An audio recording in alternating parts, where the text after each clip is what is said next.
बिस्मिल्लाहिर्रहमानिर्रहीम। अस्सलाम वालेकुम।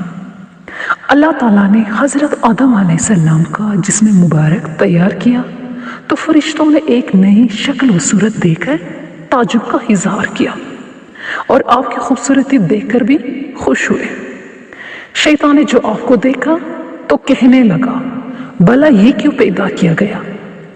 फिर फरिश्तों से कहने लगा, अगर अल्लाह ने इसे हम पर तरजीह दे दी तो तुम क्या करोगे?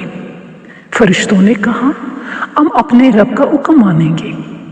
शैतान ने अपने जी में कहा, बखुदा अगर अल्लाह ने इसे मुझ पर तरजीह दे दी तो मैं हरगिज अल्लाह का हुक्म नहीं मानूंगा बल्कि इसे अलग कर दूंगा।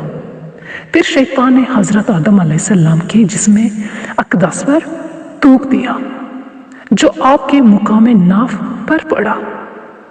अल्लाह ताला ने हजरत जिब्राइल अलैहिस्सलाम को हुक्म दिया कि इतनी जगह से मट्टी निकाल दो। हजरत जिब्राइल अलैहिस्सलाम ने जहां थूक पड़ा था उस जगह से थूक समेत मट्टी निकाल दी। अल्लाह ने इस मट्टी से कुत्ता पैदा फरमाया। कुत्ते में 3 खसलतें हैं। इसे आदमी से उन्स है, रात को जागता है और आदमी को काटता है। आदमी से इसे उन्स इसलिए है कि मट्टी हजरत आदम अलैहिस्सलाम की है। रात को जागता इसलिए है कि आग हजरत जिब्राइल अलैहिस्सलाम के लगे है और आदमी को काटता इसलिए है कि थूक शैतान की है।